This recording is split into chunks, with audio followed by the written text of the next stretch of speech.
بسم اللہ الرحمن الرحیم۔ محترم ناظرین کرام، السلام علیکم ورحمۃ اللہ وبرکاتہ۔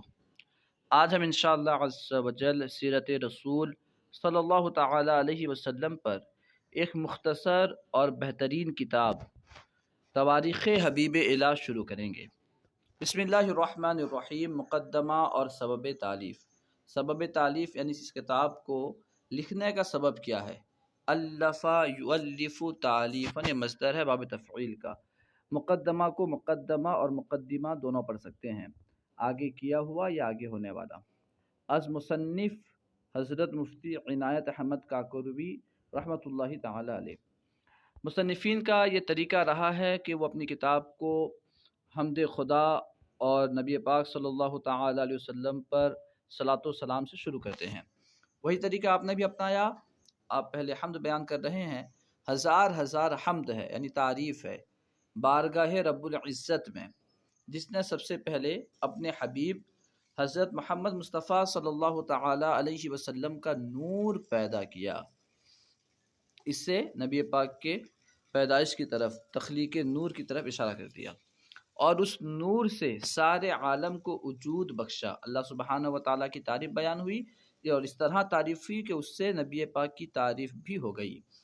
بے شمار درود و سلام نازل ہو محبوب خدا جناب سید المرسلین صلی اللہ تعالی علیہ وسلم پر، جن کی بدولت گم گشتگان راہ ہدایت یاب ہوئے، یعنی راستہ بھٹکنے والے ہدایت یاب ہوئے، ہدایت پانے والے ہوئے، اور ان کی آل و اصحاب پر، جن کی سعی و کاوش سے، سعی بمعنی کوشش، سعی کہتے ہیں کوشش کو، جن کی سعی و کاوش سے دین قوی اور مضبوط ہوا، اور قیصر و کسریٰ تھر تھرا اٹھے۔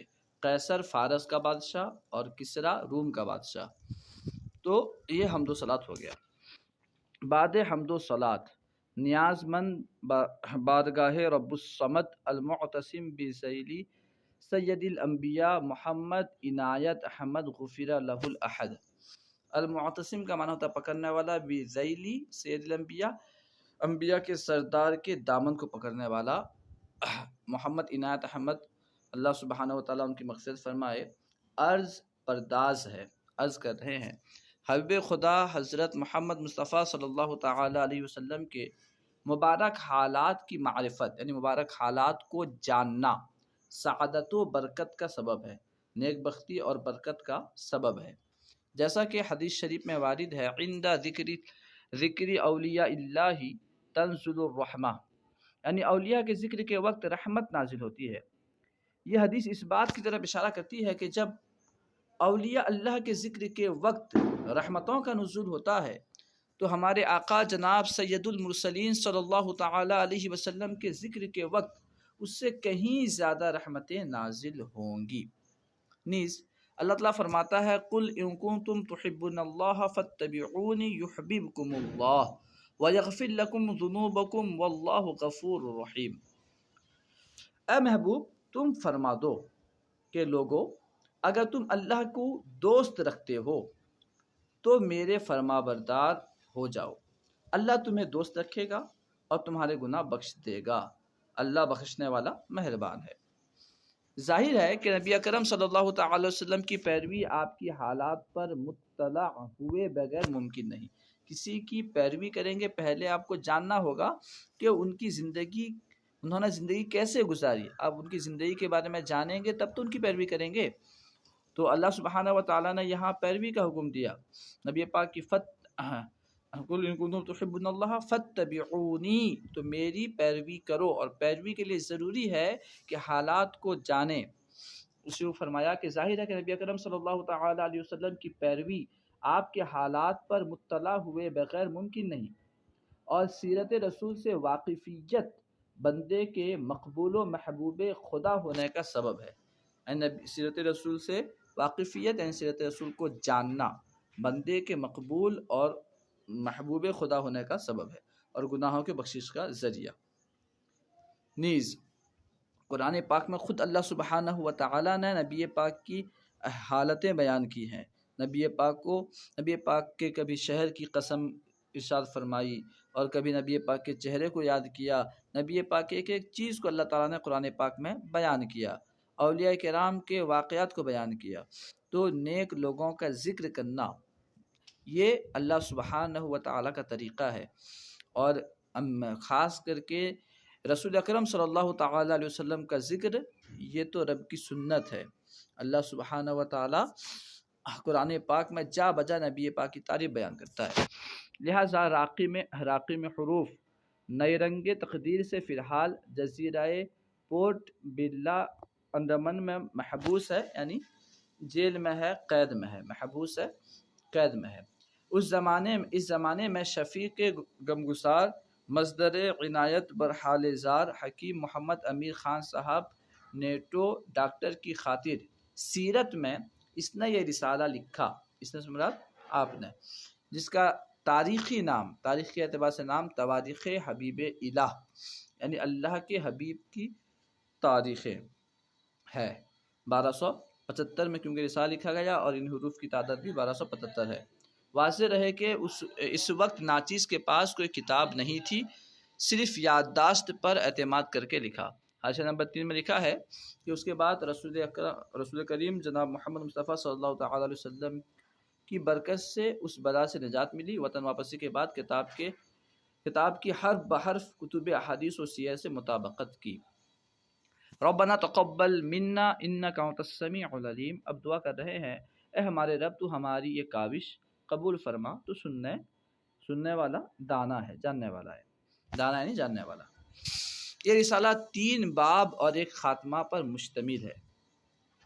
باب اول میں نور مبارک، ولادت باسعادت، طفولیت یعنی بچپنا، شباب یعنی جوانی، آغاز نبوت کا آغاز اور ہجرت کے بیان میں ہے۔ باب اول میں یہ سب بیان ہوں گے۔ باب دوم ہجرت رسول سے وفات تک کے حالات میں۔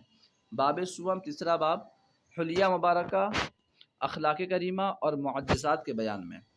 خاتمہ شفاعت کبریٰ کے بیان میں۔ ہر باب کو متعدد فصلوں میں تقسیم کیا گیا ہے۔ اب یہاں سے باب اول شروع ہو رہا ہے۔ دیکھیے پہلی فصل، باب اول پہلی فصل، نور مبارک ولادت باسعادت۔ نور مبارک یعنی مبارک نور، اور ولادت باسعادت، ولادت معنی پیدائش، باسعادت سعادت والی، نیک بختی والی پیدائش۔ تو اس میں نبی پاک کے نور کے تعلق سے بیان ہوگا اور برکت والی پیدائش کے بارے میں بیان ہوگا۔ رسول اکرم صلی اللہ تعالی علیہ وسلم نے فرمایا، حدیث پاک ہے، اول ما خلق اللہ نوری، سے یاد کر لیں، اول ما خلق اللہ نوری، یعنی اللہ تعالیٰ نے سب سے پہلے میرے نور کو پیدا کیا۔ نیز کا معنی ہوتا ہے بھی۔ کتب احادیث میں ہے، کتب کتاب کی جمع ہے، احادیث حدیث کی جمع ہے۔ نیز کتب احادیث میں ہے، یعنی احادیث کی کتابوں میں ہے کہ اللہ تعالیٰ نے سب سے پہلے آپ کے نور کو پیدا کیا، نبی پاک کے نور کو پیدا کیا، اور اس نور سے پوری کائنات کو وجود بخشا۔ تو گویا کہ پورے کائنات کی اصل نبی پاک ہے، کیونکہ نبی پاک کے نور سے اللہ تعالیٰ نے پوری کائنات کو وجود بخشا۔ آسمان، زمین، ستارے، چاند، سورج اور تمام انبیاء و اولیاء اسی نور کے پرتوں ہیں، اور حقیقت محمدی، محمد صلی اللہ علیہ وسلم کی حقیقت وہ کیا ہے؟ نور۔ سب کا منشا یعنی سب کے پیدا ہونے کی جگہ، انشاء کی جگہ۔ ہمارے آقا صلی اللہ تعالی علیہ وسلم فرماتے ہیں، میں اس وقت بھی نبی تھا، یہ لفظ پہ غور کریں، میں اس وقت بھی نبی تھا، کنت نبیا و آدم بین الماء والطین، میں اس وقت بھی نبی تھا جبکہ آدم علیہ السلام آب و گل کی منزلیں طے کر رہے تھے۔ تو یہاں نبی پاک فرما رہے ہیں میں اس وقت بھی نبی تھا۔ آج جو کہتے ہیں کہ نعوذ باللہ نبی پاک کو نبوت تو 40 سال کے بعد ملی، یہ ان کی سراسر غلط فہمی ہے۔ نبی پاک اس وقت بھی نبی تھے جب آدم علیہ السلام پیدا ہی نہیں ہوئے تھے، ٹھیک ہے؟ تو نبی پاک نے فرمایا میں اس وقت بھی نبی تھا جبکہ آدم علیہ السلام آب و گل کی منزلیں طے کر رہے تھے، یعنی ان کا بھی پتلا بنا ہی نہیں تھا، پانی اور مٹی کے درمیان ان منزلیں طے کر رہے تھے۔ آب کا معنی پانی اور گل کا معنی ہوتا ہے مٹی، گیلی مٹی، اسے گل نہیں پڑھنا ہے، گل کا معنی پھول ہوتا ہے اور گل کا معنی مٹی ہوتا ہے۔ یعنی خدا تعالیٰ نے سب سے پہلے ہمارے سرکار جناب محمد رسول اللہ صلی اللہ تعالی علیہ وسلم کو نبوت عطا فرمائی۔ تو سب سے پہلے نبوت اللہ تعالیٰ نے ہمارے آقا کو فرمائی، اگرچہ آپ کا ظہور بعد میں ہوا. اس کو آپ ایک مثال سے سمجھیں. مجھے میرے والد صاحب نے مان کے چلیے 5 لاکھ روپیہ دیا 2010 میں، لیکن وہ کسی کو پتہ نہیں تھا، کسی کو علم نہیں تھا. میں نے 2025 میں ظاہر کیا کہ میرے پاس 10 لاکھ روپے ہیں جو میرے والد صاحب نے مجھے دیے تھے.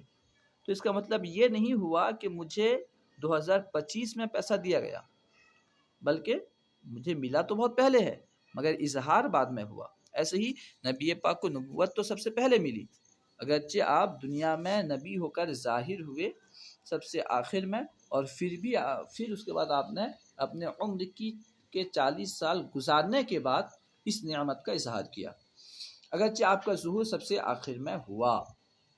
آسمان و زمین اور دیگر چیزوں کی پیدائش کے بعد جب اللہ تعالیٰ نے زمین میں اپنا خلیفہ اور نائب بنانا چاہا اور نور محمدی سے عالم کو روشنی بخشنا چاہا، دنیا کو، عالم کو روشنی بخشنا چاہا، روشنی عنایت کرنا چاہا، تو اس نے آدم علیہ السلام کو پیدا کیا. سب سے پہلے اللہ تعالیٰ نے دنیا میں آدم علیہ السلام کو بھیجا، آدم علیہ السلام کو پیدا کیا، جنت بھیجا، پھر وہاں سے دنیا بھیجا، اور نور محمدی ان کی پیشانی میں ظاہر فرمایا.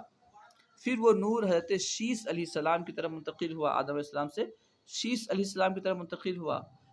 آپ بڑے ہی برگزیدہ پیغمبر، آپ سے مراد حضرت شیس علیہ السلام، بڑے ہی برگزیدہ پیغمبر، آدم علیہ السلام کے جانشین، اور ان کی اولاد میں اشرف و اکرم تھے. اشرف زیادہ شرف والے، اکرم زیادہ عزت والے تھے. پھر وہ نور اصلاب طاہرہ اور ارحام طیبہ میں منتقل ہوتا ہوا سارے عالم کے سردار جناب محمد رسول اللہ صلی اللہ علیہ وسلم کے والد ماجد حضرت عبداللہ کے صلب اطہر میں پہنچا.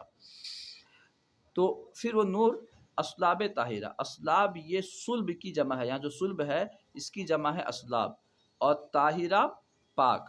اصلاب طاہرہ پاک صلبوں سے ہوتا ہوا، گزرتا ہوا.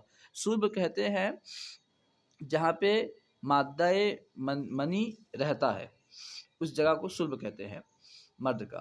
اور ارحام طیبہ، ارحام رحم کی جمع ہے، اس کا معنی ہوتا ہے ماں کی پیٹ، اور طیبہ یعنی پاک. اصلاب طاہرہ اور ارحام طیبہ میں منتقل ہوتا ہوا، یعنی پاک آبا و اجداد کے اصلاب میں اور پاک ماؤں کے پیٹ سے منتقل ہوتا ہوا سارے عالم کے سردار جناب محمد رسول اللہ صلی اللہ تعالی علیہ وسلم کے والد ماجد حضرت عبداللہ کے صلب اطہر میں پہنچا. نبی پاک کے والد کا نام حضرت عبداللہ. انبیاء کرام میں سے حضرت ادریس حضرت علیہ السلام، حضرت نوح علیہ السلام، حضرت ابراہیم علیہ السلام، حضرت اسماعیل علیہ السلام ہمارے آقا کے اجداد میں ہیں. جدن کی جمع ہے اجداد، اور اجداد کا معنی ہوتا ہے دادا، لفظی معنی، یعنی آبا و اجداد میں ہے. دادا سے مراد بالکل حقیقی دادا نہیں، بلکہ اوپر کے بھی جو ہوتے ہیں دادا کہلاتے ہیں. آپ کے آبا و اجداد اس نور مبارک کی برکت سے ہمیشہ رئیس اعظم یعنی بڑے مالدار اور معظم و مکرم، معظم یعنی عزت والے، مکرم یعنی عظمت والے رہے، اور اس نور کی عظمت و برکت ان کے چہروں سے نمایاں تھی، یعنی ظاہر تھی. امید ہے کہ آپ کو پوری بات اس میں سمجھ میں آئی ہوگی. انشاءاللہ عز و جل اصحاب فیل کا واقعہ وغیرہ ہم دوسری ویڈیو میں پڑھیں گے. السلام علیکم ورحمۃ اللہ وبرکاتہ.